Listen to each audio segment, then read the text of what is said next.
ہمیں بچنا چاہیے۔ یہ اندھیرا تھا عرب کے اندر کہ لڑکیوں کو زندہ دفن کر دیا جاتا تھا۔ شادی جانتے ہو کیسے ہوتی تھی؟ شادیوں کا رواج بہت بڑا تھا۔ ایک لڑکا کسی لڑکی سے شادی کر کے لاتا تھا، پڑھیے بخاری کتاب النکاح، زمانے جاہلیت کی نکاح پر نظر ڈالیے۔ ایک لڑکا کسی لڑکی کو نکاح کر کے لاتا تھا، لیکن اس کے ساتھ رات سوتا نہیں تھا، جس کو ہماری زبان میں بولا جاتا ہے شب زفاف نہیں مناتا تھا، اور جس کو ہماری عام بھاشا میں بولا جاتا ہے سہاگ رات، وہ لڑکا اپنی بیوی کے ساتھ نہیں مناتا تھا۔ شادی کر کے لایا، ودا کر کے لایا، رخصتی کر کے لایا، گھر میں لایا، لیکن نہیں ملتا تھا، بلکہ وہ لڑکا، وہ پتی، وہ دولہا اپنی بیوی کو اپنے دوست کے حوالے کر دیتا تھا اور کہتا تھا کہ لو جاؤ تم اس کے ساتھ اور اس کی شرمگاہ حاصل کرو، یعنی اس کے ساتھ زنا کرو۔ اور جب اس کے دوست سے یہ بیوی حاملہ ہو جاتی تھی، یہ لڑکی حاملہ ہو جاتی تھی، تب پتا چلتا تھا حاملہ ہو گئی، تب یہ اصلی پتی جاتا تھا اور اپنے دوست سے اپنی بیوی کو لے کر آتا تھا، اور ایسا اس لیے کیا جاتا تھا تاکہ بچہ نیک پیدا ہو۔ بتائیے، ان کے ہاں نیک بچہ پیدا ہونے کا یہ تصور تھا کہ جب تک شوہر شادی کے بعد اپنی بیوی کو کسی دوست کے بستر پہ نہ بھیج دے اور اس سے حمل نہ ٹھہر جائے، تب تک اس بیوی کو اپنی بیوی کی طرح نہیں اپنایا جا سکتا ہے، اس سے ملا نہیں جا سکتا ہے۔ اور یہ اس سماج میں اس لیے ایسا کیا جاتا ہو کہ اس سے بچہ شریف پیدا ہو، تو وہاں کی شرافت آپ سمجھ سکتے ہیں۔ جیسے ہمارے ملک میں ایک دھرم ایسا بھی ہے جس کے بڑے بڑے گرو ننگے رہتے ہیں، مارکیٹ میں ننگے گھومتے ہیں اور عورتیں ان کے پیچھے پیچھے گھومتی ہیں، اور ایک جگہ جب وہ بابا بیٹھ جاتا ہے تو اس کے اوپر سر پہ دودھ ڈالتی ہیں۔ آج بھی یہ پرچلن ہے، اور وہ دودھ جب بہتا ہوا اس بابا کے مشین کے پاس آتا ہے،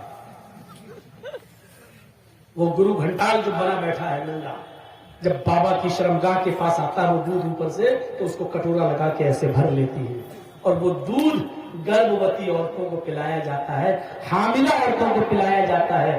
کیوں؟ تاکہ بچہ نیک پیدا ہو۔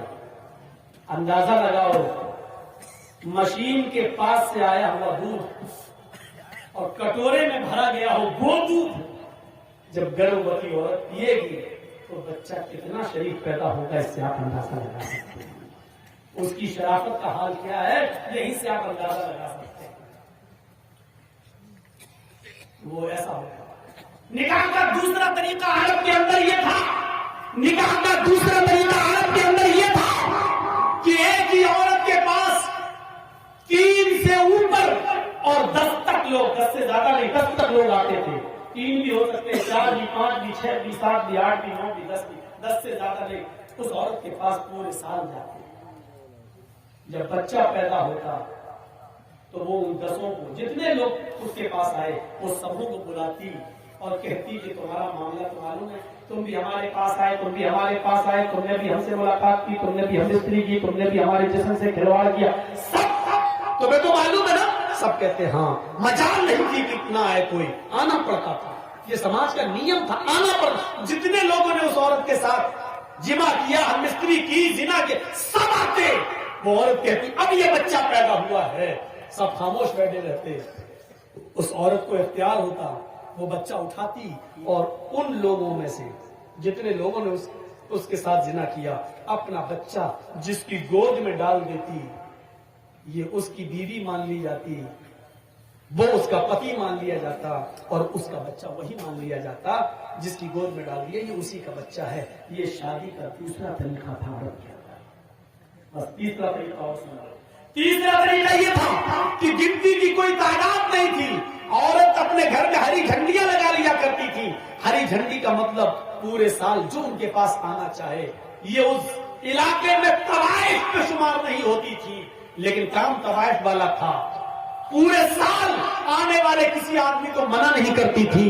9 مہینے 10 مہینے کے بعد جب اس عورت کی کوکھ سے بچہ پیدا ہوتا تو جتنے لوگ اس سے ملے سب کو بلاتی، اور مجال نہیں کہ کوئی نہ آئے، سب کو آنا پڑتا، سب کو لائن سے بٹھا دیتی۔ خانہ کعبہ جو پہلے ان کے ہاتھ میں تھا، وہاں قیافہ شناس کو بلایا جاتا، وہ آتا اور اس سے کہا جاتا کہ اس بچے کی شکل دیکھو، ان لوگوں میں سے کس سے سب سے زیادہ مل رہی ہے۔ وہ دیکھتا، چیک کرتا، اور اتنے لوگوں میں جس آدمی سے اس بچے کی شکل سب سے زیادہ مل رہی ہوتی، قریب ہوتی، یہ اس کی گود میں بچہ ڈال دیتا اور اس عورت کو اس کے ساتھ بھیج دیتا۔ یہ شادی کا تیسرا طریقہ۔ محمد اندھکارم ناشم، محمد آئیں گے تو اندھیرا ناش کر دیں گے۔ اب دیکھیے اسلام جب آتا ہے تو زمانے جاہلیت کے سارے نکاح ختم کر دیے جاتے ہیں، اور اسلام نے عورت کو اتنی عزت دے دی۔ اب نکاح کے لیے جب بیٹھ گیا دولہا، پہلی بات تو بارات کا تصور ہے نہیں، اب آ گئی تو بیٹھ گیا، تو پہلے لڑکے کا نکاح نہیں ہوگا، پہلے لڑکی کا ہوگا۔ ایک وکیل، دو گواہ لڑکی کے پاس جائیں گے، اس سے پہلے اجازت لیں گے، تمہارا نکاح فلاں کے ساتھ کیا جا رہا ہے، کیا تمہیں قبول ہے؟ وہ دستخط کرے گی رجسٹر پر، اور اس کا دستخط ہی یہ مان لیا جائے گا کہ اس کی اجازت ہے۔ پھر اس کے بعد لڑکے کا نکاح۔ یہ اسلام نے عورت کو عزت دی ہے، زبردستی کوئی کسی لڑکی کے ساتھ نکاح نہیں کر سکتا ہے۔ کچھ جاہل لوگ ایسے ہوتے ہیں، لڑکی کا نکاح کرنے گئے تو وہاں کہتے ہیں ہاں بیٹا فلاں کے ساتھ تمہارا نکاح ہو رہا ہے، تم نے قبول کیا؟ وہ بیٹھی ہے بیچاری شرم کی وجہ سے، اور یہ زبردستی، ارے بولو بیٹا کیا؟ وہ شرما رہی، اب بار بار کہہ رہا ہے بولو کیا، اور بیٹھی ہے بیچاری۔ اب اس کی سہیلیاں بھی اس سے کہہ رہی ہیں بول دے بول دے، ہاں ہاں بول دے۔ ارے جاہلو، زندگی بھر جاہلی رہو گے، پاگل ہو۔ جب حدیث میں ہے کہ ذلھا سماتھا، اس کی خاموشی ہی اس کی اجازت ہے، تو کیوں زبردستی اس سے کہلا رہے ہو؟ کنواری ہے، باقیہ ہے، غیر شادی شدہ ہے، اس کا زبان سے بولنا ضروری نہیں ہے۔ ایک بار آپ اس سے پوچھئے کہ فلاں فلاں کے ساتھ تمہارا نکاح کیا جا رہا ہے، کیا تم اس لڑکے کے ساتھ نکاح تمہیں قبول ہے؟ بس ایک بار اس سے پوچھئے، وہ خاموش ہو جاتی ہے، وہی اس کی اجازت ہو گئی۔ مت پوچھاؤ زبردستی، وہ خاموش رہتی ہے تو سمجھ لو کہ وہ راضی ہے۔ شرمیلی ہوتی ہے لڑکیاں، نہیں بولیں گی جلدی، اس لیے بلواؤ نہیں زبردستی، وہ خاموش ہے، سمجھ لو کہ اس نے اجازت دے دی، رجسٹر بڑھاؤ اور کہہ دو کہ دستخط کر دو۔ پڑھی لکھی ہے تو دستخط کر دے، نہیں پڑھی لکھی ہے تو انگوٹھا لگا دے، ہو گیا نکاح، اس کی اجازت ہو گئی، اس کا زبان سے کہنا ضروری نہیں ہے۔ پھر لڑکے کے پاس آئیے اور لڑکے کا نکاح پڑھائیے۔ اسلام نے یہ اجازت، یہ عزت دی ہے لڑکی کو۔ لڑکے والے کو پیغام بھیجنا پڑے گا لڑکی والے کے پاس۔ آج کل تو لٹس ہو رہی ہے، لڑکیوں کے ماں باپ پہلے ہی ہاں یہ لڑکا اچھا ہے، ان کے ماں باپ سے بات کر رہے ہیں، ٹھیک ہے بھائی میری بیٹی آپ کے لڑکے کے ساتھ نکاح۔ لڑکیاں والے آج جا رہے ہیں، جبکہ لڑکی والوں کو ہم ٹھیک ہے جا رہے ہیں، میں منع نہیں کر رہا ہوں، اجازت ہے جا سکتے ہیں، لیکن اسلام لڑکے والوں کو حکم دیتا ہے کہ وہ لڑکی کے اس سے رشتہ مانگیں، لڑکی کے ماں باپ کے پاس جائیں، ان سے لڑکی طلب کریں۔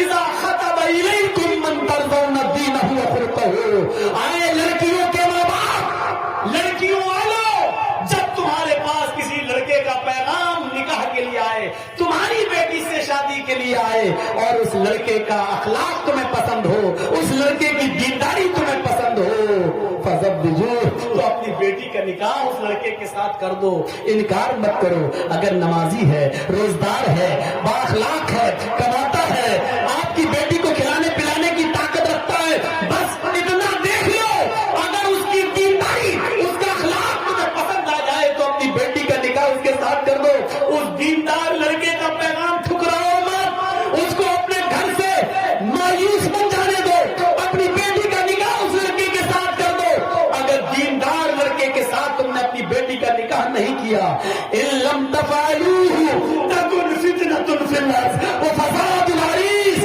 اگر نمازی اور دیندار لڑکے کی آنکھوں سے آنسو بہ گئے، اس کا پیغام تم نے ٹھکرا دیا اور لڑکی کا اپنی بیٹی کا نکاح اس کے ساتھ نہیں کیا، اس کے رشتے کو اگر بھلا دیا یا نہیں کیا، تو زمین میں فتنہ پھیل جائے گا.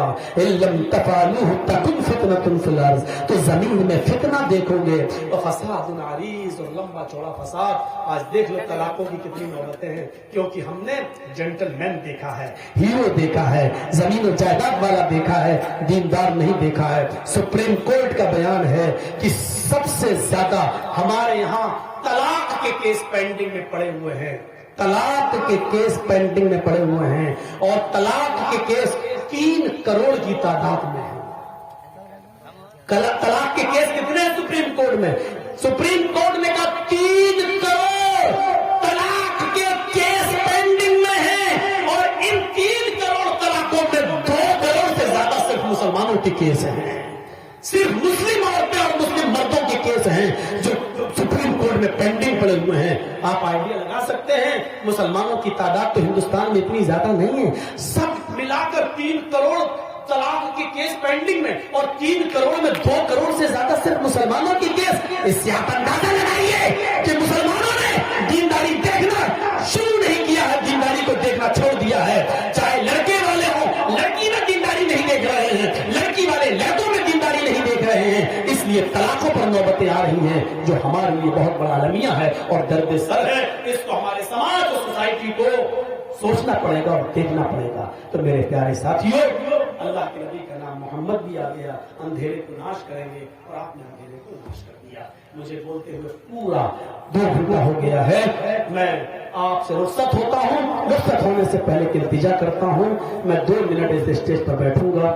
2 منٹ میں آپ اس ادارے کا جو تعاون میرے ہاتھ میں کرنا چاہیں آپ کر دیں. اگر آپ چاہتے ہیں کہ ججی صاحب سے مصافحہ کر لیں تو آپ آئیے, جو بھی دینا چاہیں آپ دیں. زیادہ سے زیادہ اس ادارے کا تعاون فرما دیں تاکہ مجھے لگے